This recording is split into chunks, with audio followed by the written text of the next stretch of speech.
अरारारारारा. छे, अरे काय झालंय? समजा पट्ट्यापोळ झाला. असं कसं झालं गणोजीराव? असं कसं झालंय?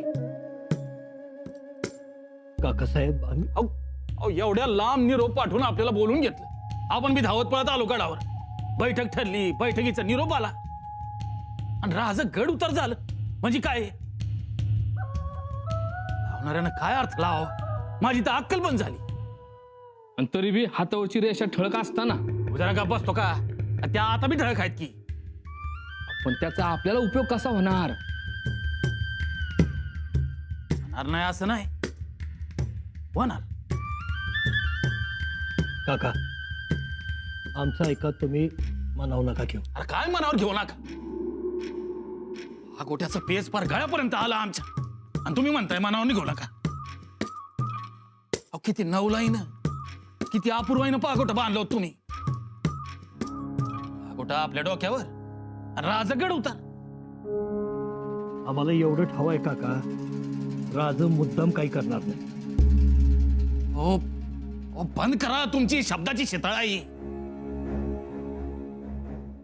काका अहो आमचं ऐका तर, शंभूराजांनी आपल्याला हितवर कशासाठी बोलवलं? भेट घेण्यासाठीच नव्ह. मग ते जाणून बुजून आपला अपमान कशापायी करतील? कारण काय? आपण राजाने भेटून तरी जायचं. अरे तातडी असं छत्रपती आहेत नव्हते काका. प्रत्येकानं जर असं म्हटलं का आमची भेट घेऊनच जावा, आम्ही म्हटलं, ताईसाहेबांनी म्हटलं, राजकोर बाईसाहेबांनी म्हटलं, तर त्यांचा अख्खा दिवस प्रत्येकाला विचारता मावळेल का नाही? वा, ही तुमची साखर पेरणी झाली. काका साखर पेरणी नव्हं, एवढाच विचार करा. जो माणूस स्वतःच्या लेकीच्या लग्नात स्वराज्याच्या कामासाठी जातो त्याला काय विचारणार आपण? हे मला पटलं बघा. काका आमचं ऐका, द्या सोडून. काय वतन? गरज पडली तर ती बी सोडू आम्ही. गणोजीराव काय बोलताय हे? गप्प बसा की जरा. आता बोललात ते बोललात, पुन्हा असं बोलू नका. आणि आता एक काम करा, आमच्या सुनबाई आणि बाळ त्यांना राहू द्या इथंच.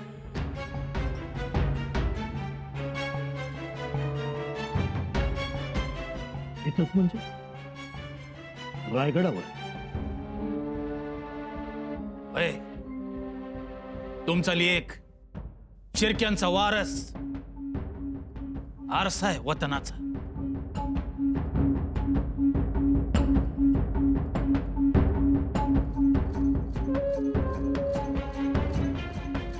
आणि त्यो समोर धरला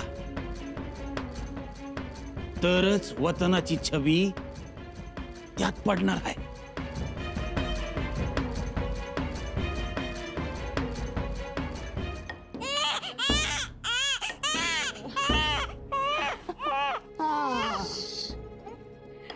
कशी दिसते छबी आमच्या बाळाची? छान दिसते छबी बाळाची. अगं बाई, बाळाला नटवण्यात आम्ही विसरूनच गेलो. मसलत होती ना? हो, मसलत होती पण झालीच नाही. काय झालं? दादासाहेबांची आणि राजांची अशी भेट होणार तर राजे गडउतार झाले. खरं तर आमच्या दृष्टीनं मोठं संकटच टळलं म्हणायचं. खरंच हो, आपण कितीही नाही म्हणालो तरी संकटच ते. बत्ताशीबाई, संकट नाही हो, धर्म संकट म्हणा. एका बाजूस भाऊराया तर दुसऱ्या बाजूस राजे. एका बाजूस वतनाची अपेक्षा तर दुसऱ्या बाजूस स्वराज्य. काय करावं काही समजत नव्हतं. हो ना हो. आणि पुन्हा आपल्या नात्यातील आप्त सोयऱ्यातील माणसांना असं न दुखावता त्यांना नाही म्हणणं खूप अवघड गोष्ट असते हो. अक्कासाहेब, त्यासाठीच तर आम्ही आलोय इथे.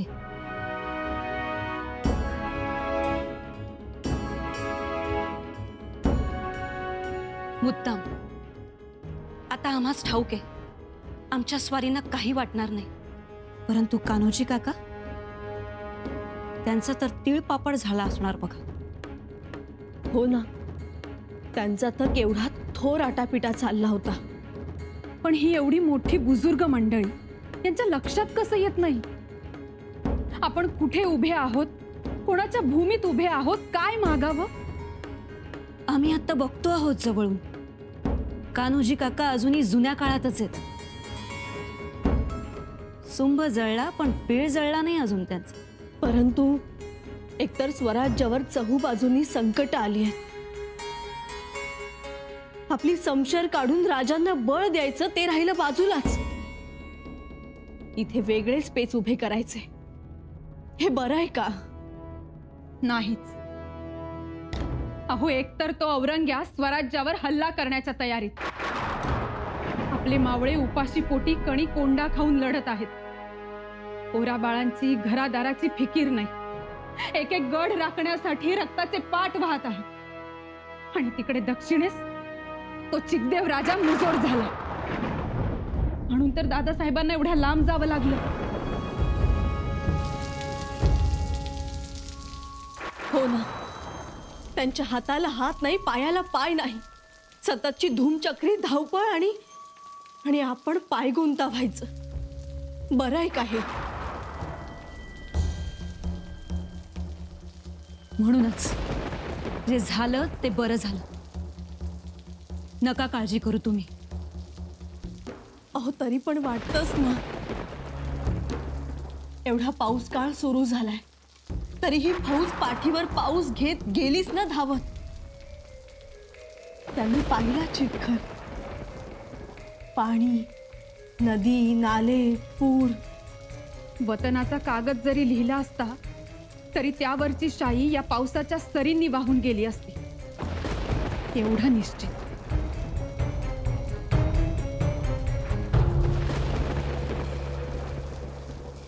वजीर आला, ये मौसम बहुत दगाबाज है.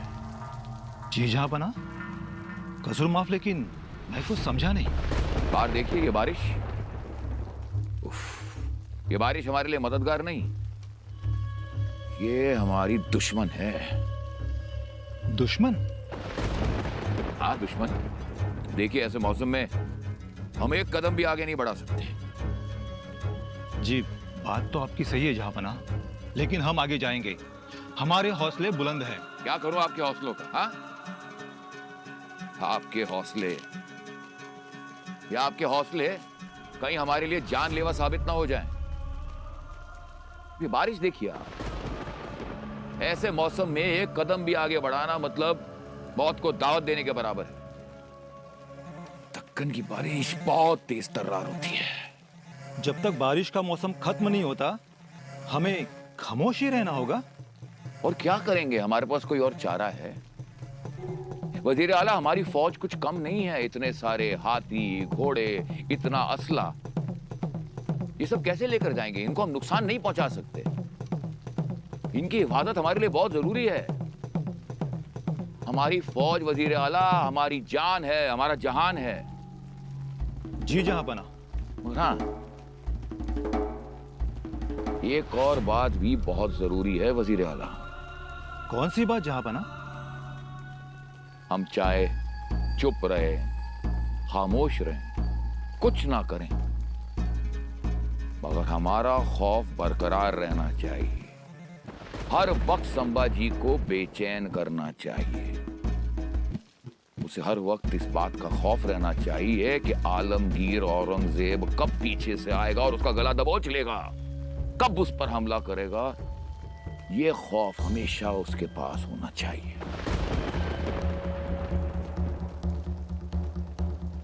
सलाम हुजूर आला, मैं कर्नाटक परगना से आया हूँ. क्या खबर है? राजा चिकदेव राय ने संभाजी के सरदारों का कत्ल किया है.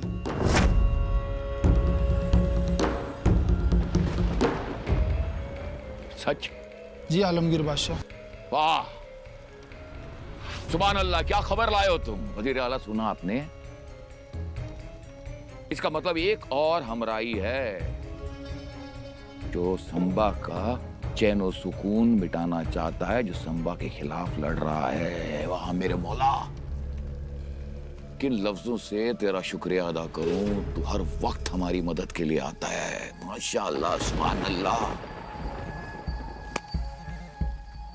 अब हमारी नई चाल देखना वजीर आला। तीर ठीक निशाने पर लगेगा, जान तो जाएगी, लेकिन संबा ये नहीं जान पाएगा कि तीर कहां से आया।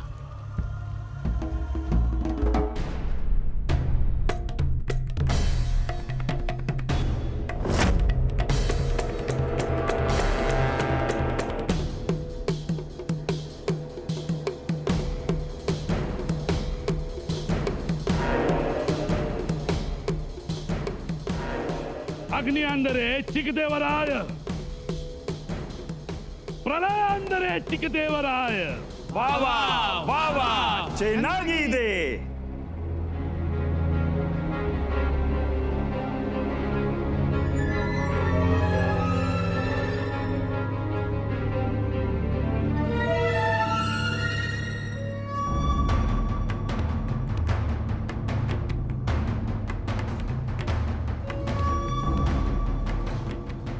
ನನ್ನ ದೃಷ್ಟಿ ಗರುಡ ದೃಷ್ಟಿ. ನನ್ನ ಚಿನ್ನ ಬಿಲ್ಲು ಬಾಣ. ವಾವಾ ವಾವಾ ಚೆನ್ನಾಗಿದೆ.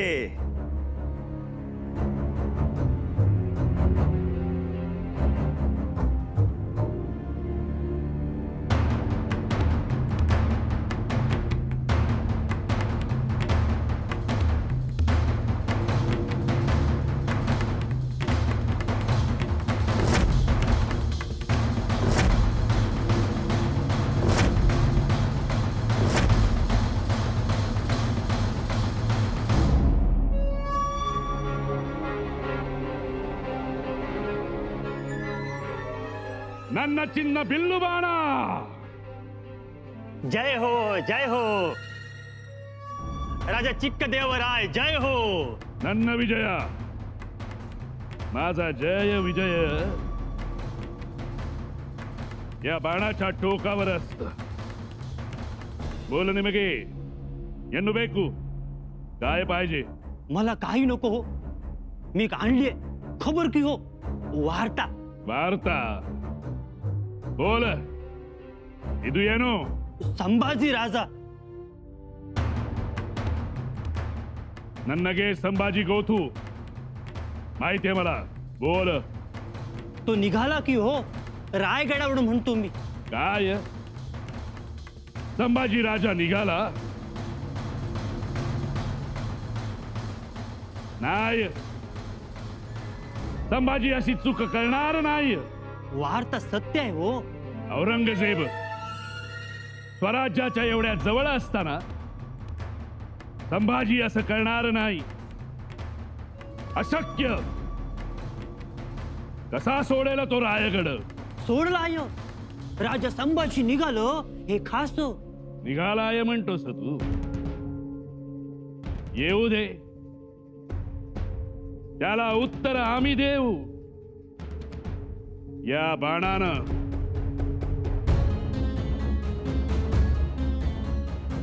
ನನ್ನ ಚಿನ್ನ ಬಿಲ್ಲು ಬಾಣ. ನನ್ನ ಹೆಸರು ಚಿಕ್ಕದೇವರಾಯ. येऊ दे संभाजी, त्याला म्हणावं स्वागतम सुस्वागतम. आला तर परत जाणार नाही आणि गेला तर परत येणार नाही. ನನ್ನ ಅಸುರ ಚಿಕ್ಕದೇವರಾಯ.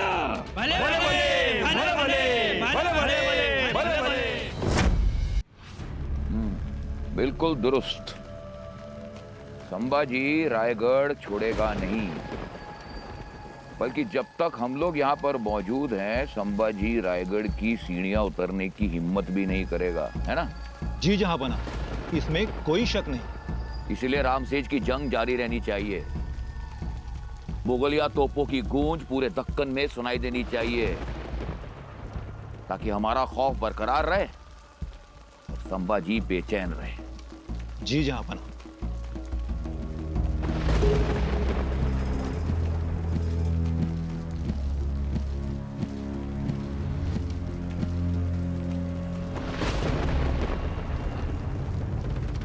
बादशाह सलामत, सरदार शाब्दी खान की ओर से पैगाम आया है।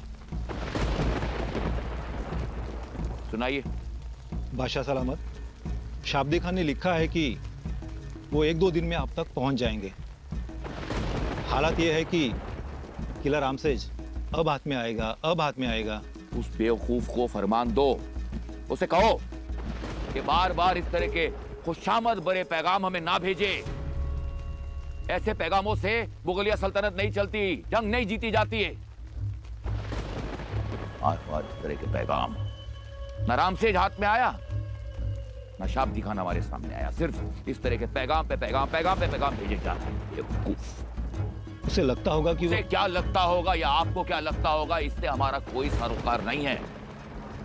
मगर हमें मालूम है कि हमें क्या लगता है। हम ये जानते हैं कि हमारे जितने सरदार हैं वो लालची हैं, नामुराद हैं। पता फर्क क्या है? हमारे सरदार इनाम के लिए लड़ते हैं और वहां संभाजी के सरदार सिर्फ और सिर्फ ईमान के लिए लड़ते हैं, अपने राजा के लिए फना होने के लिए लड़ते हैं। उनके अंदर ईमान का जुनून है, अपने स्वराज का जुनून है, अपने रायगढ़ का जुनून है। समझे आप? जी जहांपना, यह जुनून लालच को मात देता है। इसीलिए इस जुनून को खत्म करना होगा। कैसे जहांपना? कैसे? राम से जीत के उस किलेदार को मात दो, हराओ से। राम से सिर्फ एक किला नहीं है हमारे लिए वजीर आला, ये मुगलिया सल्तनत की आन बान और शान है। बादशाह सलामत, आपने बिल्कुल सही फरमाया। उस बेवकूफ शाब्दी खान को फरमान भेजो कि अगर वो राम से हार भी गया फिर भी संभाजी राजा चिक्कदेव राया की तरफ तो नजर भी नहीं उठा के देख सकता। इसका मतलब यह हुआ कि मुगलिया सल्तनत का खौफ और औरंगजेब का खौफ हमेशा संभाजी के आसपास मंडराता रहेगा। जी। यह मुल्क हमारे लिए बिल्कुल नया है। मी आलोय 1-2 आपण सध्या आहोत तो प्रदेश बाणावर। और परसों हम जहां रुके थे वो शिवमोग्गा। शिवमोग्गा जी। और उसके आगे मैसूर। राजन, कविराज, आपली फौज स्थिरस्थावर झाली? जी राजन, आपली फौज स्थिरस्थावर झाली आणि एक झोपही झाली फौजेची। महाराज, घोडे विश्रांतीमुळे तवाने झाले आणि चंदी चाऱ्याचं वाटपही झालं एवढ्यातच। पण या सगळ्या धामधुमीत तुम्हाला विश्रांती मिळाली की नाही? कारण आपण बऱ्याच मोठमोठ्या मजला मारल्या आहेत। जी राजन, आम्ही आराम केलाय। निळोपंत, हरजीराजेंना निरोप पाठवले, त्याचं काय? महाराज, एव्हाना निरोप पोहोचले असतील। ठीक, हरजीराजांना आपल्या हेरांमार्फत आपल्या तळाचं ठिकाण कळवा। जी। त्याचबरोबर इक्केरीचे बसप्पा नायक, माकाचे गुंडप्पा नायक, मदुरेचे राजे यांना आमच्या सही शिक्क्यानिशी खलिते रवाना करा आणि फौजेसह येण्याच्या सूचना करा। निळोपंत, आपण दौलतीचे पेशवे या नात्यानं कुतुबशाहीचे सर्वेसर्वा मादण्णा यांच्याकडे आमचा खलिता घेऊन जा। त्यांना आमच्या हेतूबद्दल कल्पना द्या।